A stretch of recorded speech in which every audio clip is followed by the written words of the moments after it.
Өсвөгийн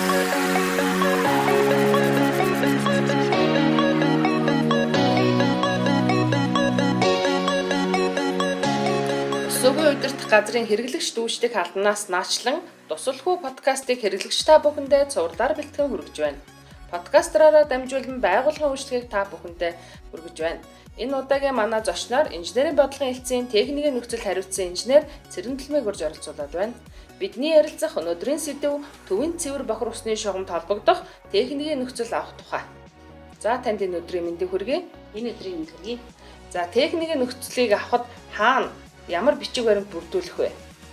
За техникийн нөхцөл авахыг хүссэн иргэн аж ахуйн нэгж байгууллагууд маань нийслэлийн үсгийн нэгдсэн төвүүд буюу Дүнжин гаруй Мишель Дарагон 6 бодлын оргил худалдааны төвүүдэд байрлах нийслэлийн үсгийн нэгдсэн төвийн салбар дээр очиод манай өсвөгийн ажилтны төсөлтэй гаргана. За аж ахуйн нэгж байгууллагын хувьд албан бичгээр иргэн бол өргөдлөө бичээд за тухайн холболт авах газрын гэрчлэгээ, кадастрын зураг, за шинээр баригдах барилгын хувьд архитектур төлөвийн даалгавар, барилгын загвар зураг буюу эсхий зураг. За хуучин барилгын хувьд бол тухайн холболт авах барилгын үйл хөдлөх хөрөнгийн гэрчлэгээний хуулбар эдгээрийг бүрдүүлсэн байхад болно.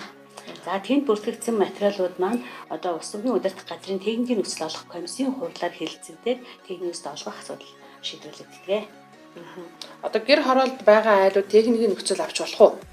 Болно. Гэр хорооллын байршилд бол нийтийн аж ахуйг сайжруулах төслийн хүрээнд гэр хорооллын бүх ус түгэх бариудыг шугам шүлжээнд холбосон байгаа. За тэгэхээр гэр хорооллын ус ангамжийн шугам шүлжээнээс тухайн ойр байралд байгаа иргэн аж ахуйн нэгж байгууллагуудад бол холболт өгөх боломжтой.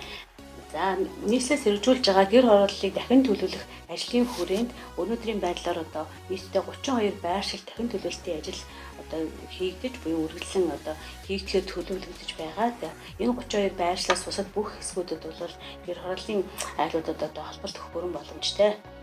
За тэгвэл техникийн нөхцөл авсан л бол цэвэр бохор усны шугамд холболт хийж болох уу?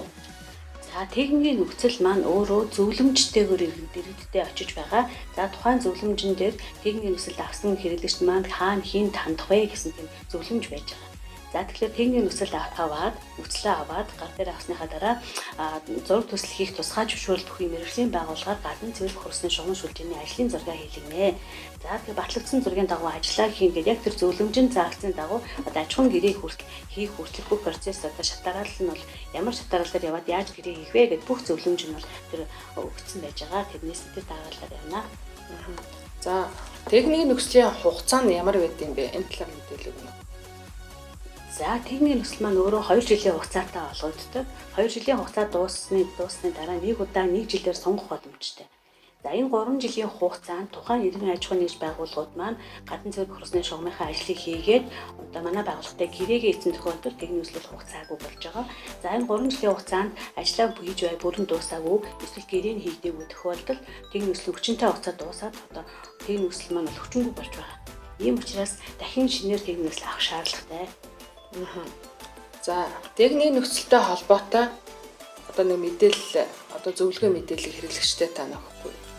За манай байгууллагын зүгээс бол ерөнхийдөө хэрэглэгчтэй улам ойр амар хэлбэр байдлаар үйлчлэгээ хүргэхийн тулд засгийн газрын 100 хоногийн хүрээнд хийгдэж байгаа ийм Монголиа дахин хуудсанд бол өөрийнхөө үйлчлэгийг байршуулж болохоор төлөвлөө бэлтгэл ажлаа хийж байгаа. За цаашдаа иргэн аж ахуйн нэгж байгууллагууд маань гэрээсээ, ажил дээрээсээ хаа байгаа газараас заавал гадуур явж тэр мэдхийн үйлчлэгийг зорж очихгүйгээр цахимаар бол хүсэлтэд илгэх боломж бол цаашдаа нэгднэ. За төвийн цэвэр бохор усны шугамд холбогдох техникийн нөхцөл авах тухай мэдээлэл хүргэсэн танд баярлалаа.